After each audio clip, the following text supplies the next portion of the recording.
Hello, and welcome to another exciting tech week, week 7. We're going to be finishing up our energy unit this week. Should be a pretty easy assignment, so I hope this is a nice cool off from the more intensive mathy stuff we were doing the last couple of weeks. What have I been doing in my life? I've been playing a lot of Magic: The Gathering on Arena. If you're interested in getting crushed by me, you can email me your in-game name, and I'll be happy to destroy you. I've also been asked to show some videos of my Minecraft adventures, so I'll try to put those up later this week if you guys are interested in checking that out. But onwards to more formal things. We are in our week 7, and we're going to be talking a little bit more about how energy is converted from one state to another, and what is the whole energy generation, and you'll think about why I use quotes there, process looks like in our modern power plants. I'm going to take a look at how energy exists, how do we harness it, and then we'll take a look at the assignment. Everything this week is very straightforward, so I hope you guys don't have too much trouble with it. Please always feel free to email me, and I hope you come to our live sessions. Very few people are coming, so if you are able to, please make an effort and make it to one of our live sessions. You'll be getting an email about the ones this week. I'm not sure what went wrong. And we will hopefully see you there. So, energy exists all around us. We've already kind of talked about this in a previous video, so this will mostly be review, but it takes on many forms. So you could have energy as chemical. Usually you'll find things like coal or other things we like to burn, like oil, contain lots of stored energy in an inert state, meaning it's not reactive and it sits there in the earth, kind of just chilling. But you can do things to release that energy through various chemical reactions. For instance, if you burn coal, you release a lot of heat energy, which will be the thermal kind. And you can use that to transfer the energy to other useful for us as humans things, such as mechanical energy, the energy of motion. So if you spin a large turbine inside, let's say, a coal power plant, that would be mechanical energy. Here are some really large turbines that are spun.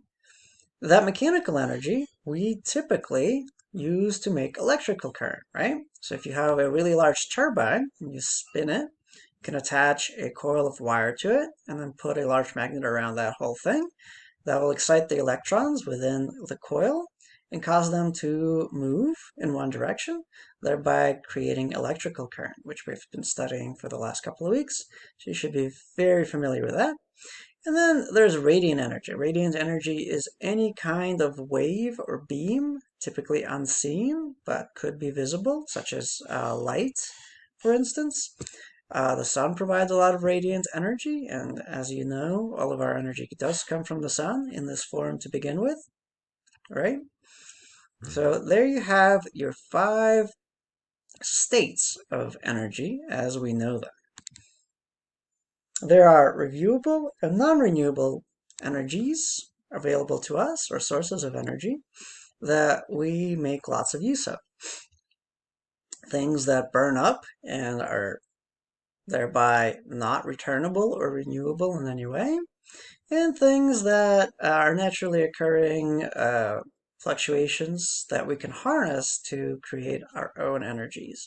So things like solar and wind, wood, as long as you replant it, right? Waves, all these things you can harness over and over again.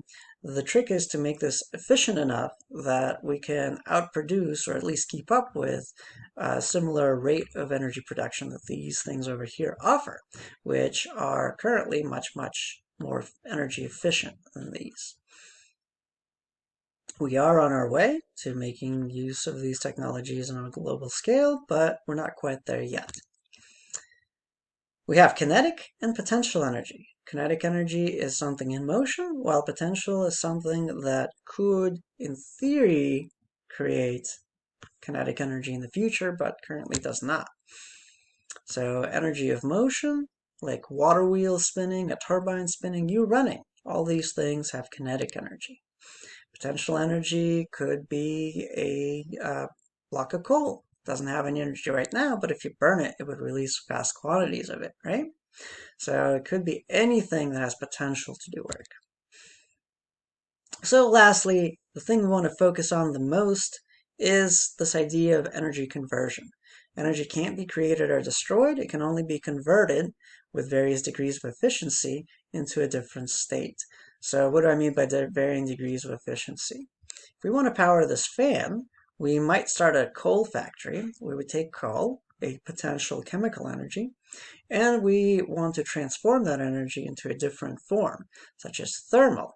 Well, you're not going to get 100% conversion of all the energy that's stored in here. Some will be lost through heat that's dissipated that we can't actually harness.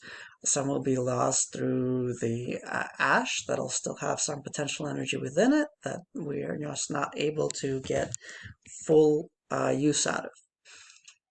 The thermal energy we then conduct into something that moves. So you might be heating up water to create steam to spin a turbine. That induction process of the heat going into the water is not going to be 100% effective. Some of the heat is going to dissipate through whatever surface you're using to hold the water, like the pipe or a large reservoir.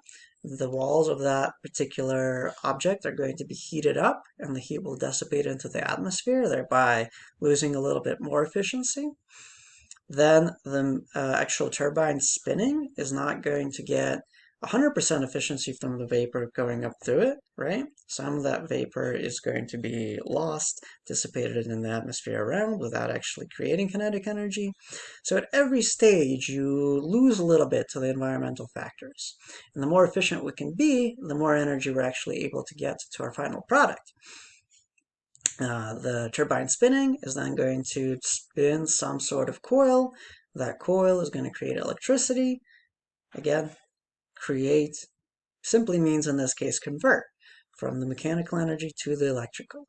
Electricity will then go all the way through the wires, some of it dissipating along the way, all the way to the fan in your room where it's converted back into mechanical energy, again with some loss.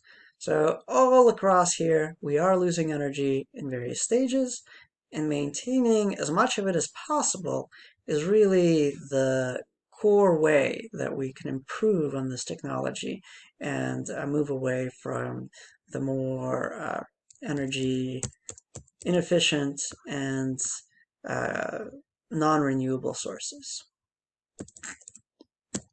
That's all I have for you guys. So let's take a look at this week's assignment. You're going to look at a short video with a PowerPoint attached to it. You can then answer the following questions. It's all explained there. If you would like, you can also use Google to answer these. None of these are ridiculous questions.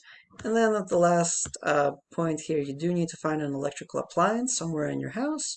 It has this sticker. Most electrical appliances do.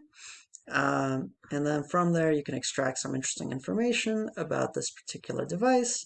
And lastly, I want you to think about where does your energy come from, right? What are the energy conversions that need to take place in order for you to have whatever conveniences of life that we currently take for granted all around you. So that concludes everything I've got. Please stay safe, come to our live meetings, and I'll see you guys later. Have a good one.